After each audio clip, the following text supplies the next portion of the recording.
Hello everyone, welcome to IGNOU MEG classes. In this video, we are going to look at Unit 2 of Block 1 of MEG19, the Australian novel. So let's get into the class. In her essay, The Beginnings of Literature in Colonial Australia, Elizabeth Webby explores the social and cultural factors that shape 19th century Australian literature. She highlights the early presence of print culture, with books arriving on the first fleet in 1788.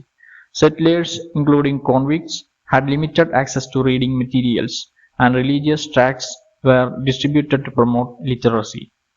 Webby also emphasizes the importance of lending libraries, educational institutions, and literary societies in fostering a literary culture. Newspapers and magazines like Sydney Bulletin played a crucial role in shaping modern Australian literature, encouraging clearer, more direct writing. The earliest English writing in Australia emerged through official accounts of the colony, such as Captain Watkin's A Narrative of the Expedition to Botany Bay and John White's scientific descriptions. These writings, along with the explorers' journals, offered vivid depictions of the land's flora and fauna.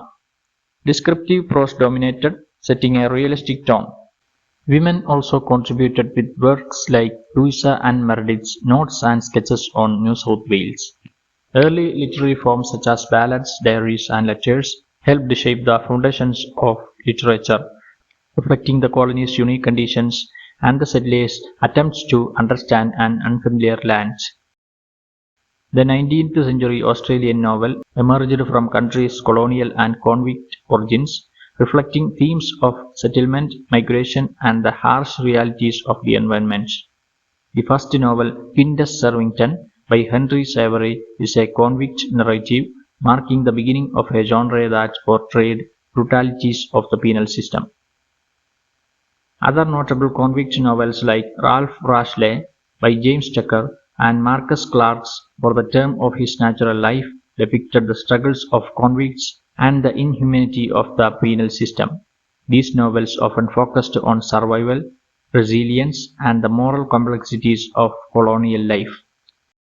Additionally, novels of settlement and migration like Settlers and Convicts by Alexander Harris highlighted the migrant experience and the ideal of Australia as a land of opportunity. Works like Robbery Under Arms by Rolf Boldrewood introduced iconic Australian characters, establishing themes and styles that influenced future Australian literature.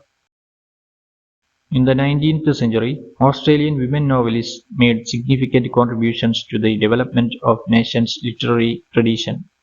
Early works like Catherine Helen Spencer's Clara Morrison and Louisa Atkinson's Gertrude the Emigrant focused on domestic life and colonial experiences, with Spencer's work reflecting a strong endorsement of women's intellectual and practical capabilities. Writers such as Caroline Leakey, Ada Cambridge, and Rosa Parade explored themes of marriage, women's roles, and colonial society, often critiquing social norms. While early women's fiction followed a domestic realism tradition, later writers like Tasma and Parade incorporated adventure and melodrama, addressing contemporary sexual politics and women's autonomy. These women carved a unique space in Australian literature, providing valuable insights into the colonial experience from a female perspective.